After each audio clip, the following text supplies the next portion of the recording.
we'll get started. We'd like to welcome Rory McIlroy into the interview room, making his 9th career start at the Arnold Palmer Invitational presented by MasterCard, and our 2018 champion. Rory, welcome back to Bay Hill. If we can get some comments on being here this week. Thank you.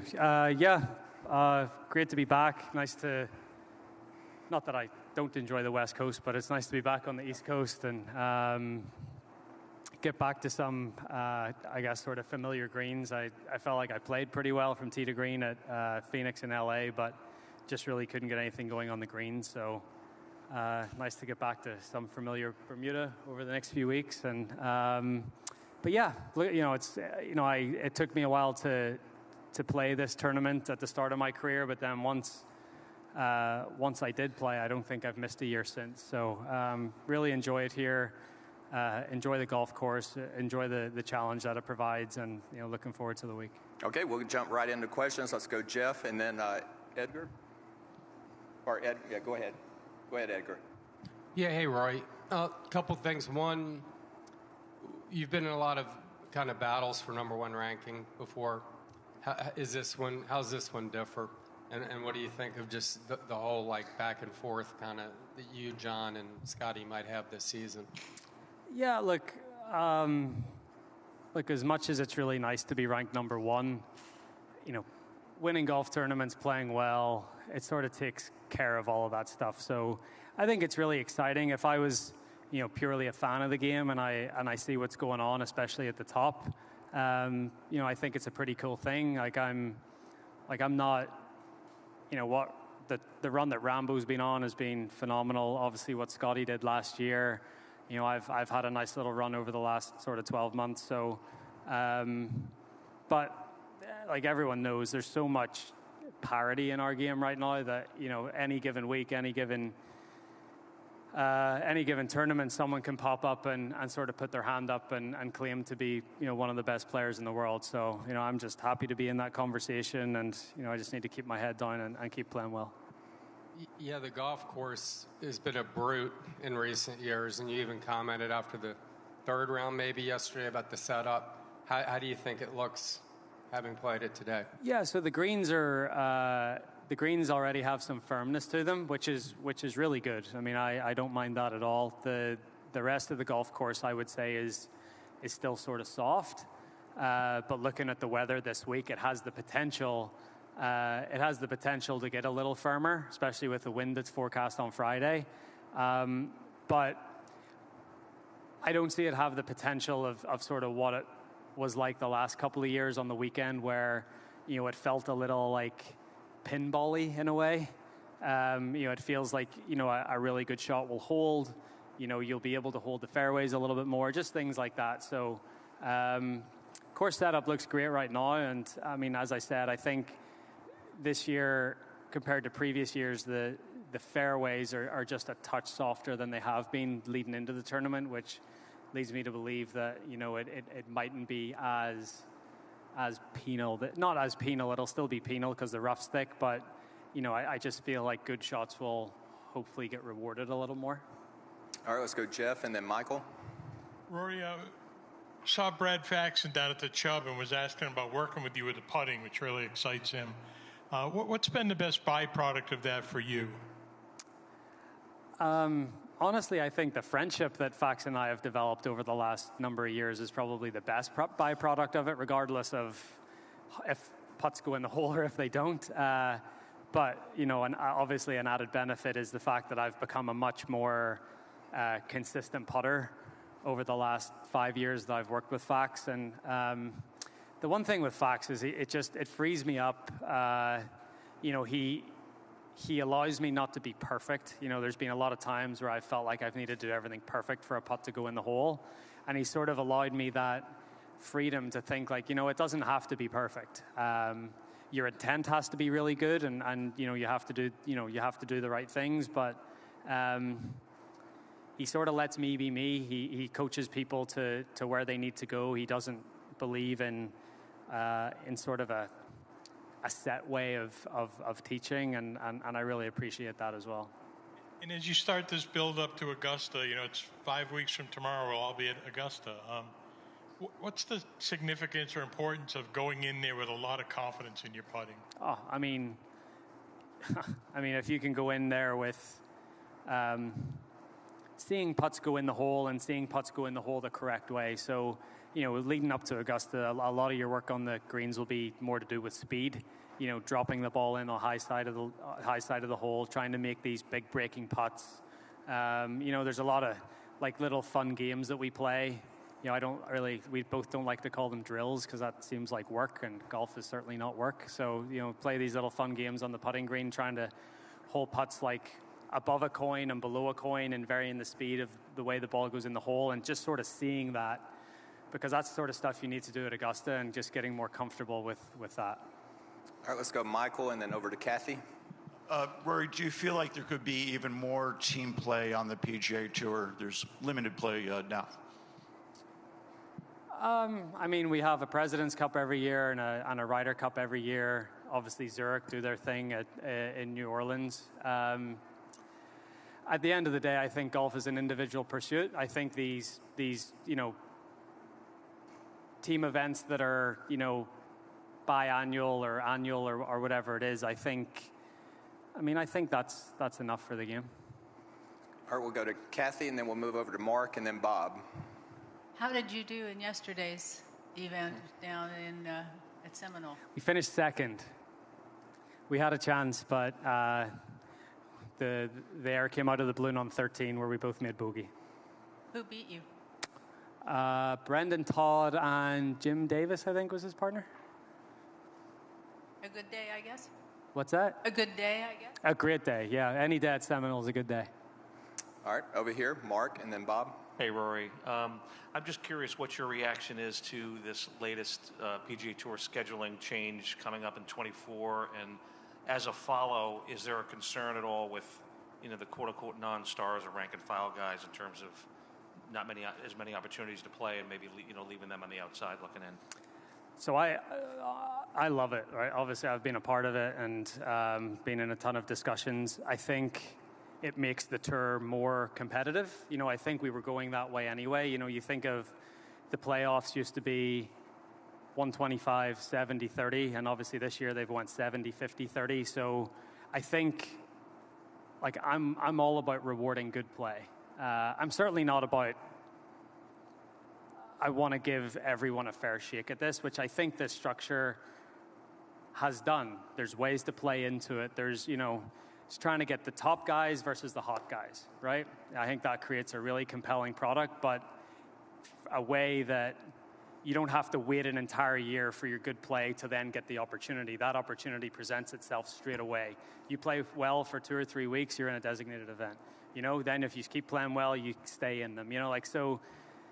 For example, someone like a Chris Kirk last week that wins Honda, he's set. Winning is really important on this tour, and good play and rewarding that. And at the end of the day, I think with, all these designated events and this event schedule,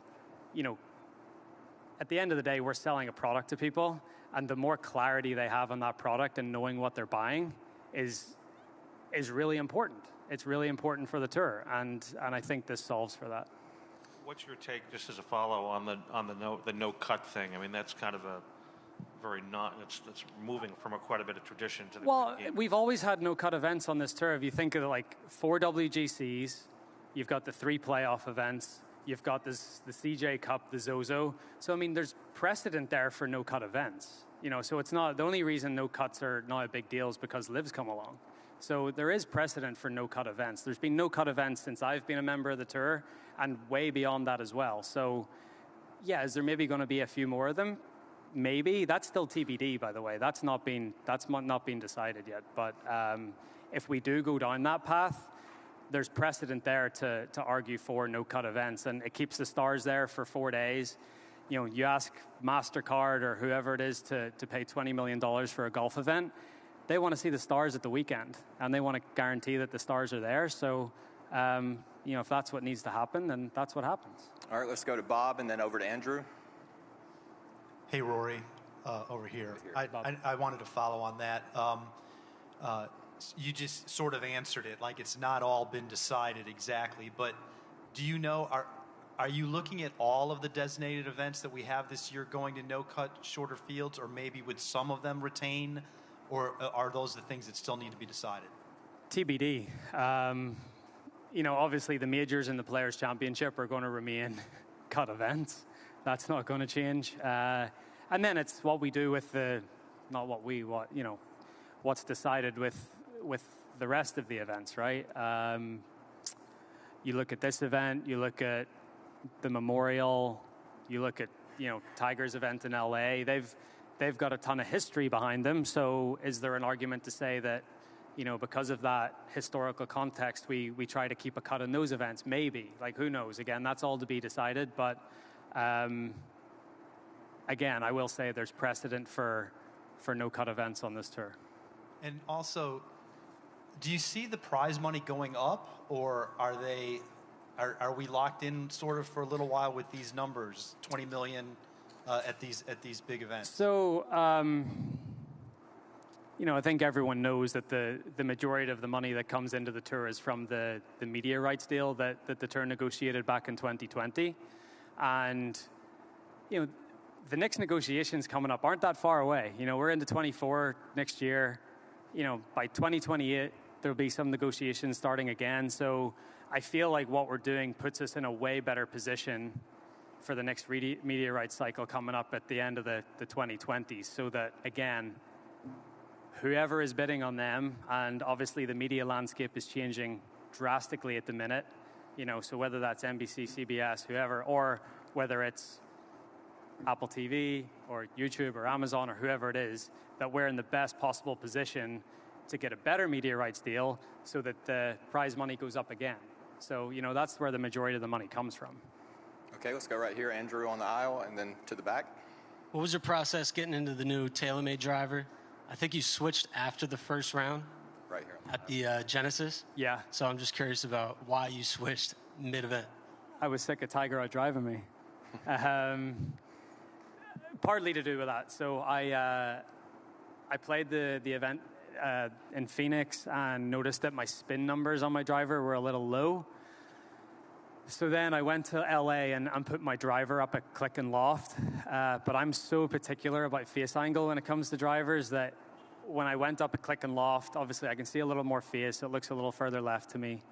And I didn't hit one drive out of the middle of the face the first day at Riv. So I needed to go and try something else, and feel like this Stealth 2 head for me has just got a little more spin on it. So, but at a more neutral, or what I perceive to be a more neutral face angle. I think if other people saw it, they would probably see that it sits slightly open, but to my eye, it sits square.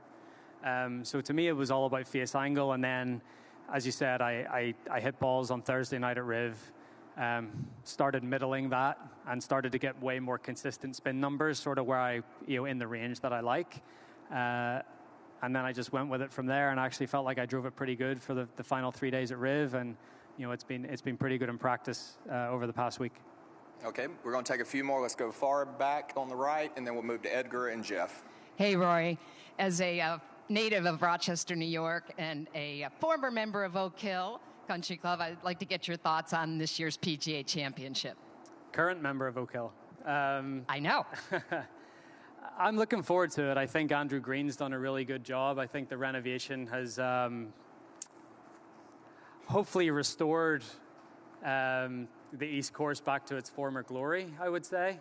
I'm just hoping for a good weather week. I think that's what everyone's hoping for up there in May. But excited to go back to Oak Hill. From the last time I was there, or we were all there, my connection to Rochester's got a lot stronger. So I'm excited to go and play a major championship in what feels like almost like a second home to me. Okay, we'll go to Edgar. What was the pairing with CC Sabathia like today? Was that a unique Pro-Am pairing? It was. He's a big man. So I'm look, I wasn't into baseball that much growing up, but I know that he was a legend of the game, and obviously played for arguably the biggest team in baseball. Some people might argue with me on that, but yeah, pretty cool. I think it's wonderful to get to play with all these former athletes and sort of pick their brain on how they went about trying to master their craft, and feel like you can always pick up little things from them that you can maybe try to cross over into your sport. Did his size translate to a distance off the tee? When he connected with it, yeah. Yeah, he needed a little work in his grip, so I tried to help him with that. All right, Rory, we'll wrap up right here with Jeff. Pitchers don't have to hit. You said good play will take care of itself in the number one race. But as you look at the guys you're in the tussle with, Scotty and John, what are pieces of those guys or pieces of their games that you admire? All of it. I mean, I think I love Scotty's attitude. I mean, his attitude, I think, is one of the best out here. I think he's got a wonderful perspective on things. And he does it his own way. He's got his own move, and it's very individual. I mean, you could say the same thing about Rambo. Rambo certainly got his own move and individual. Probably approaches the game a little differently than the way Scotty does, but both ways obviously work for them. The one thing about both of them over the past 12 to 18 months has just been their consistency. They've both been relentless. If it's not a win, they're contending, and very rarely have you seen these guys in the past 12 or 18 months outside of the top 10, top 15, top 20. So just that relentless consistency week after week, month after month, and building a really great body of work between them. Rory, as always, thank you for your time. Thank you. Sir.